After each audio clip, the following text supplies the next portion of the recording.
Bayangkan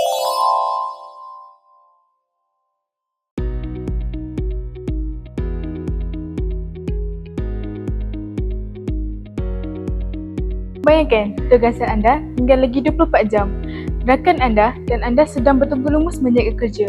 Tetapi ada seorang ahli kumpulan yang tidak fokus ataupun tidak datang ke perjumpaan.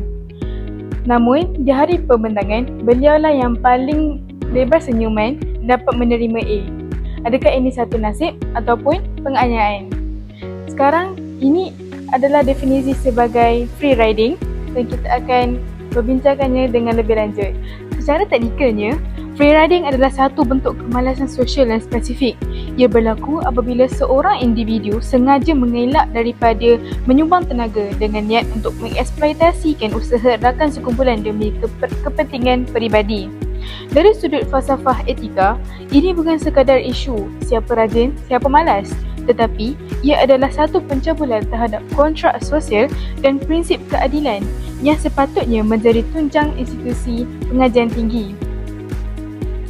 Dalam video ini, kami akan membedah artikel kami yang bertajuk Analisis Falsafah Etika mengenai Free Riding. Kami akan menelusuri isu melalui 3 lensa utama. Yang pertama, analisis keadilan dan beban kerja dari sudut pandangan deontologi, implikasi psikologi dan keruntuhan moral dalam kumpulan, serta cadangan penyelesaian yang bersifat falsafah dan praktikal. Adakah tindakan menjadi penumpang gelap ini boleh dijustifikasikan? Mari kita mulakan analisis ini bersama Chang. Masalah free rider dalam tugasan perkumpulan bukan sekadar isu kawan malas. Dari sudut falsafah, ini adalah krisis agihan beban kerja yang tidak setara. Kita akan membedah masalah ini kepada 3 lensa, iaitu pandangan Aristotle, logik sistem dan juga sifat manusia.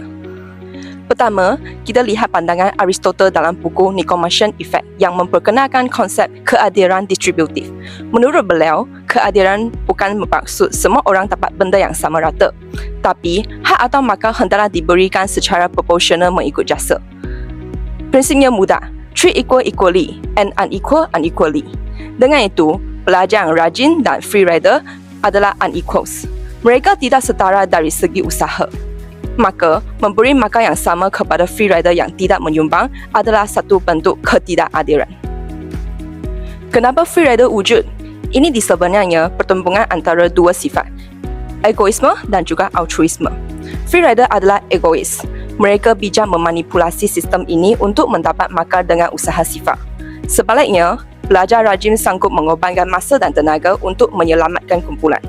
Justeru, apabila makan diberi secara sama rata, sistem ini adalah satu bentuk eksploitasi. Ketiga, kita lihat kecacatan logik atau logic fallacy. Secara logik, input mestilah menyamai output. Jika input pelajar A adalah 10 jam usaha, manakala input pelajar B adalah 0 jam usaha, output maka mereka secara logik tidak boleh sama. Jika sistem pemakahan memberi nilai yang sama kepada input yang kosong, sistem ini secara falsafahnya tidak rasional. Kesimpulannya, free riding bukan strategik bijak, tapi satu kegagalan moral dan logik. Keadilan ini sebenarnya ialah makan mengikut usaha. Seterusnya, saya akan bentangkan hujah deontologi yang berkaitan dengan kewajipan untuk menyumbang dalam tugasan kumpulan, khususnya dalam kalangan mahasiswa IPTA. Pendekatan deontologi menilai sesuatu tindakan berdasarkan kewajipan moral bukan semata-mata pada kesannya. Oleh itu, dalam konteks free riding, isu utamanya bukan sama ada tugasan berjaya disiapkan, namun adakah setiap ahli kumpulan menyumbang kepada tugasan tersebut. Pertama, kewajipan moral timbul apabila mereka bersetuju menyertai tugasan berkumpulan. Persetujuan ini mewujudkan satu komitmen bersama. Menurut ahli falsafah W.D. Ross, kewajipan menepati janji atau duty of fidelity tetap wujud walaupun tanpa kontrak bertulis. Maka pelajar yang tidak menyumbang telah melanggar amanah kumpulan serta duty of fidelity. Kedua, pelajar yang melakukan free riding merupakan satu bentuk eksploitasi terhadap usaha rakan sekumpulan. Pelajar yang tidak bekerja tetapi menerima markah yang sama telah menggunakan orang lain sebagai alat untuk kepentingan sendiri, iaitu menggunakan rakan untuk menyelesaikan masalah sendiri.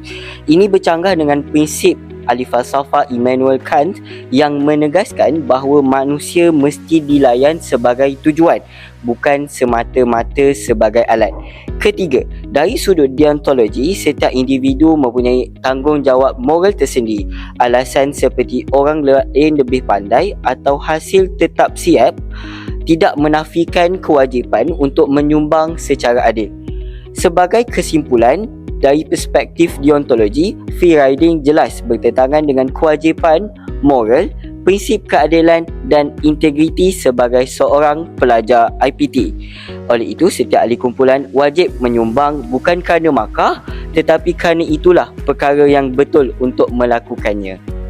Hai korang, pernah tak korang rasa macam nak meletup bila buat assignment tapi ada member yang cuma tumpang nama sahaja? Zaman sekarang ni pula ada yang lebih bijak tau. Diorang bergantung sepenuhnya dengan AI untuk siapkan bahagian diorang tanpa tapis langsung. Sama ada fakta tu benar ataupun salah. Korang rasa benda ni macam jimat masa korang, tapi sebenarnya korang tengah curi tenaga member lain yang berhempas pulas untuk siapkan kajian tersebut dengan betul. Isu tu sekarang ni bukan pasal AI tu, tapi tentang niat kita yang nak sedap sendiri atas beban orang lain. So jom kita borak kejap kenapa perangai ni sebenarnya merupakan bom jangka untuk kita semua. Bila ada member buat perangai free rider ni, kawan-kawan yang rajin ni pun akan menderita. Sebab diorang akan rasa kemarahan dan juga resentment. Yelah, diorang memberah tenaga, tapi free rider yang goyang kaki ni pun dapat grade sama. Lepas tu, diorang akan kena simptom kesan stalker, which is stalker effect. Diorang akan rasa bodoh sebab jadi pak turut kepada free rider ni. Akhirnya, member yang rajin ni pun malas nak buat kerja lagi lepas ni sebab diorang tak nak kena bully lagi dengan free rider. Ini secara langsung akan menyebabkan hakisan kepercayaan dan juga hormat. And korang jangan lupa tau, korang akan kena stigma sosial dan juga pelabelan. Satu kelas akan cop korang sebagai selfish dan paling kesian, member korang pun akan terkena sekali. Seterusnya, gangguan kesejahteraan dan juga mental. Diorang akan rasa stres, burn out sampai kena moral injury sebab rasa dikhianati oleh sistem dan juga rakan sendiri. Tapi, bom jangka sebenar adalah masa korang kerja nanti. Korang sebenarnya tengah rosakkan integriti dan juga reputasi profesional korang. Tabiat culas ni akan terbawa sampai ke pejabat dan bos korang akan perasan korang sebagai pekerja yang tidak berkompetensi. Sebab apa?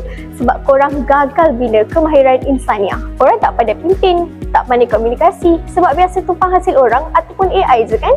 Lama-lama korang akan buat penormalan budaya eksploitasi. Korang rasa ambil kesempatan tu adalah satu budaya yang normal. Sampaikan karakter korang jadi toksik dan merosakkan moral orang sekeliling korang. Hal ini akan membuatkan korang ada sikap pesimisme terhadap kerjasama.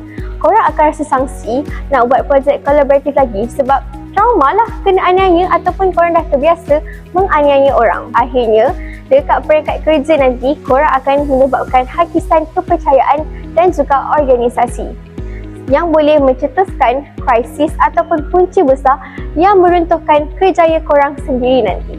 So, grade A tu biarlah hasil titik perlu sendiri, bukan hasil menunggang AI 100% ataupun menzalimi hak rakan-rakan sekumpulan lain. Keadilan tu bukan pasal grade yang sama tau, tapi pasal usaha yang adil. So, jom kita bina integriti dari sekarang supaya kita jadi orang yang bernilai di masa hadapan. Kita jaga maruah kita, okey? Bye! Korang dah dengar penjelasan dan impak negatif daripada masalah free rider ni. Situasi ini secara terang-terangan menyebabkan pelaksanaan tugas tidak efisien dan tunggang langgang. Namun, dari sudut falsafah, isu ini boleh ditangani dengan mengubah cara kita berfikir. Pertama, melalui falsafah deontologi di mana individu tidak melihat menyumbang sebagai pilihan tetapi sebagai kewajipan moral. Maksudnya, seseorang memberi sumbangan bukan kerana paksaan ataupun ganjaran, tetapi kerana ia adalah perkara yang harus dilakukan. Kedua, dari penekanan etika kebajikan yang menekankan pembentukan sifat seperti integriti, kejujuran dan tanggungjawab. Jika nilai-nilai ini dipupuk dari rebungnya, individu akan terdorong untuk menyumbang secara sukarela. Akhir sekali, melalui falsafah keadilan yang ditekankan oleh John Rawls, prinsip ini menuntut supaya manfaat yang diterima seiring dengan sumbangan yang diberikan. Oleh itu, usaha dan grade yang diingini hendaklah bergerak seiringan. Kesimpulannya, masalah freerider ini bukan isu malas semata-mata tetapi masalah nilai dalam diri. Dengan menekankan kewajipan, menekankan nilai kebajikan dan memastikan keadilan, isu ini boleh ditangani dengan berkesan. Hai, Assalamualaikum. Jadi penyelesaian daripada aspek falsafah telah diterangkan daripada kawan saya. Oleh itu, saya akan menerangkan tentang penyelesaian dari aspek praktikal. Pertama ialah sistem penilaian rakan sebaya atau lebih dikenali oleh peer evaluation. Penilaian ini menyokong keadilan distributif oleh Aristotle secara falsafah di mana ganjaran haruslah setimpal dengan sumbangan. Dari sistem ini, pelajar boleh menilai sumbangan ahli lain berdasarkan kriteria seperti komunikasi, kualiti kerja dan ketepatan masa. Berdasarkan Kaufman, Felder dan Fuller, apabila pelajar menyedari grade akhir mereka dipengaruhi oleh penilaian rakan, tahap penglibatan mereka akan meningkat secara signifikan. Seterusnya, penggunaan alat pemantauan digital. Langkah ini berkaitan dengan konsep accountability radikal. Dalam falsafah etika, ketulusan atau transparansi adalah penawar kepada manipulasi. Platform seperti Google Docs, Canva atau GitHub boleh digunakan bagi log sejarah aktiviti. Log activity atau version history membolehkan pensyarah atau ahli kumpulan memantau sumbangan setiap individu mengikut garis masa. Oleh itu, freerider tidak boleh mendakwa yang mereka telah melakukan aktiviti apabila log sejarah menunjukkan tiada aktiviti yang telah dilakukan. Yang ketiga ialah mesyuarat check-in berkala yang bertindak sebagai formative assessment. Penyelesaian ini berasaskan pendekatan etika kepedulian atau ethics of care dan intervensi awal. Berdasarkan Brooks dan Emmons, penilaian yang kerap dan awal adalah lebih berkesan berbanding penilaian tunggal di akhir projek. Mesyuarat check-in berkala membolehkan kumpulan mengesan ahli yang mula menunjukkan tanda-tanda culas dan memberikan intervensi segera. Sebagai kesimpulan, isu freeriding bukan sekadar masalah teknikal dalam agihan tugasan, tetapi ia adalah satu krisis etika yang menggugat nilai keadilan di Menara Gading. Apabila seseorang sengaja menumpang usaha orang lain, mereka bukan sahaja mencuri masyarakat sekumpulan, tetapi juga mengkhianati integriti diri mereka sendiri. Melalui lensa deontologi dan keadilan distributif yang telah dibincangkan, jelaslah bahawa kerjasama yang sebenar menuntut accountability. Kami berharap analisis ini memberi kesedaran kepada semua pelajar IPT bahawa markah yang terbaik bukanlah markah yang tertinggi, tetapi markah yang datang daripada titik peluang yang adil dan bermoral. Sekian daripada kami. Terima kasih kerana menonton.